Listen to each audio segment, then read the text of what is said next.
Hello বন্ধুরা, কেমন আছো সবাই? আশা করি সবাই ভালো আছো। আমিও ভালো আছি। আজকে তৈরি করে দেখাবো মাছের একটা সহজ রেসিপি। এটা খুবই পাতলা একটা ঝোল।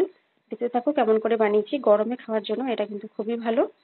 তবে দেখে নাও কি করে বানিয়েছি।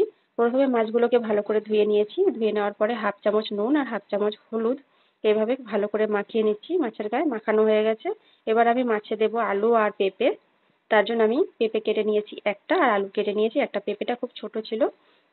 আর তারপরে আমি কড়াই বসিয়ে দিয়েছি। কড়াইয়ের মধ্যে দিয়ে দিলাম 1/2 চামচ গোটা জিরা আর 1/2 চামচ দেবো ধনে, গোটা ধনে। দিয়ে আমি এটাকে খুব ভালো করে একটুখানি নাড়াচাড়া করে ভেজে নেব। হালকা একটু কালারটা চেঞ্জ হবে আর হালকা সুগন্ধ একটা খুব সুন্দর একটা গন্ধ বেরোবে। তখনই বুঝতে হবে হয়ে গেছে। ওটা নামিয়ে নিয়েছি। নামিয়ে আমি গুঁড়ো করে নিয়েছি। আর এবার আমি ওই কড়ার মধ্যেই তেল দিয়ে 1/2 কাপ মতন তেল দিয়ে আমি মাছগুলোকে ভেজে নিচ্ছি। খুব কড়া করে মাছগুলো ভাজার দরকার নেই। মাছগুলো আমি দিয়ে কিছুক্ষণ পরে উল্টে দিলাম। এভাবে আমি দুপাশটা ভেজে নিচ্ছি মাছের। মাছের মাথাটাও আমি এরপরে ভেজে নেব।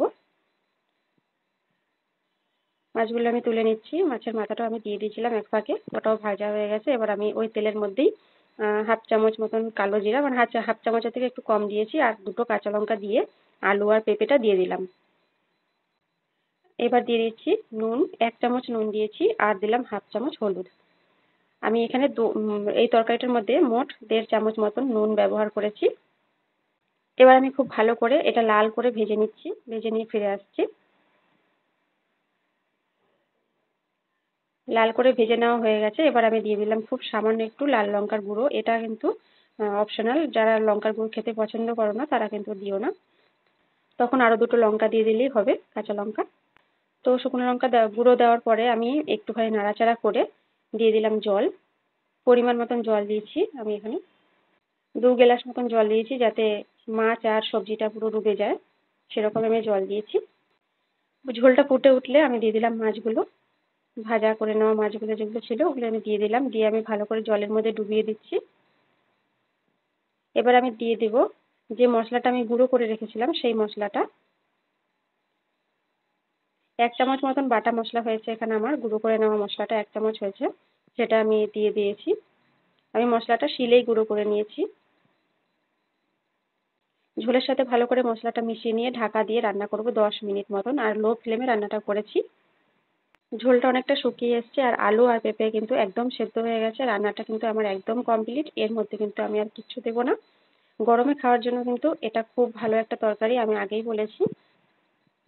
ঝোলটা খেতে কিন্তু খুবই ভালো হয়েছিল। গরম ভাতে কিন্তু এই ঝোল থাকলে আর কিছু লাগে না।